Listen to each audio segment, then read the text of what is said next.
Welcome to YOUCANIC. Today here on YOUCANIC we have a 2012 Subaru Impreza 2.0 liter motor in it, and on this vehicle we happen to have check engine light is on, and so we have an OBD2 scanner hooked up, the YOUCAN-2, to be able to check that code and see what it is. Subaru has like a firewall in the system, and so if you have a multi-system scanner, unless it's specific to Subaru, you need to go through the OBD2 function. You can read a few of the other modules in the vehicle, but you can't read the engine module as well as the transmission module without using this OBD2 function on this model. So we hit OBD2 function. Now it's going to communicate with the vehicle. We do have the ignition on to the run position, but the engine not started. Now we're going to do the auto scan. It's now communicating with the vehicle. Now it's asking us whether we got a Toyota Scion or a Subaru. And we're going to tell it it's a Subaru. Our check engine light is on, and we have some codes. And then we're going to go to the engine control module because that's the one that we want to look at right now. And click into there, and we have the P0340. That's current and also pending. So we have three that are for the P0340. We have some other ones that could be caused by this one or for other factors, which all these have to do with camshaft and crankshaft position sensors. So this is camshaft position sensor A, circuit bank 1, or the single sensor. And then that's also bank 1 and bank 1. And we have this one down here that's saying bank 2. But we'll go over where these sensors are located and how you replace them. So with your engine raised, we have the two banks on this engine. Now, being that this is a flat engine, they just signify bank 1 is the left side as you're looking at it, and bank 2 is the one that you're looking at that's on the right side. We have 2 cylinders on this side and 2 cylinders on this side. Sensor 1 is the one on top, sensor 2 is the one that's on the bottom, and that goes for both sides. So we'll want to remove this covered piece to get to our bank 1 sensor, just to make it easier, which this is just two little push clips. You pop those out, and then you're able to pull this up and remove this piece very easily. And so on the right or the left side of the end, well, it'd be the right side if you're sitting in the vehicle, left side if you're looking at the engine. We have our sensor number 1 here on bank 1, and so we'll show you how you remove that. And this is the P0340 is this sensor. Then if you have sensor 2 on bank 1, that code will come up, or sensor B, I should say. We have sensor A, sensor B.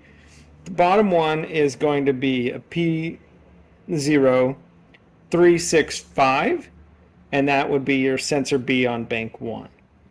And then if we jump to the other side, they're very similar in locations on the other side. We have the one on the top here, and we have the one on the bottom.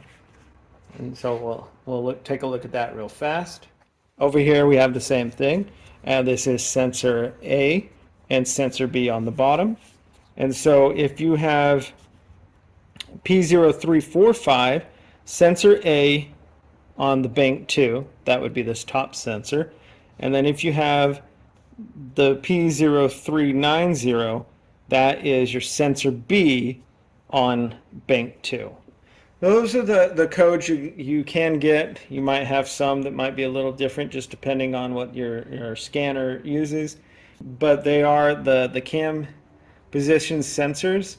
Now, either you have one that's gone bad or you have a multiple that's maybe gone bad. And you can take them off. You can check them with an ohm meter if you know the exact what the ohms are supposed to go through it, to test them that way or to replace them. So over here we have our sensor A on bank 1, and we'll go over the process to replace this.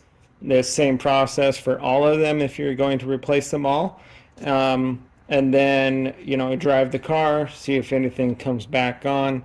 If they all come back on, or if you have it come back on multiple, then you're probably going to want to look for something more deep on here, being the timing chain is probably wearing out, depending on your miles on your vehicle and whatnot. It'll most likely be your timing chain if these keep going bad and you know that the sensor is good. So to start with, to replace this, we need to, there's a little tab here on the back. We depress that and then we're able to unclip the connector. Size 10 millimeter to undo that bolt.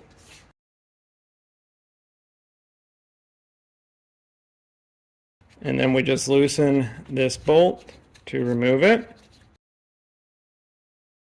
And then the bolt removed, then you'll be able to just spin this a little bit and pull up as you rotate, and you'll be able to get this to come out.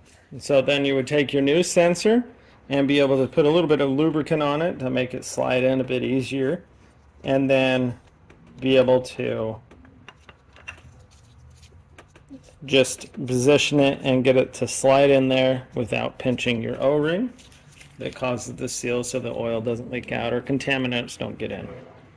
And we'll tighten up our number 10 millimeter bolt here.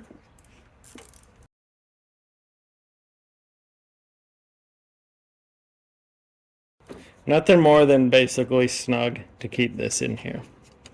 And then make sure you reconnect your connector here, and then go ahead and clear the codes out with the engine on, or the key in the run position, engine not started, and then be able to drive the vehicle and if the codes come back on.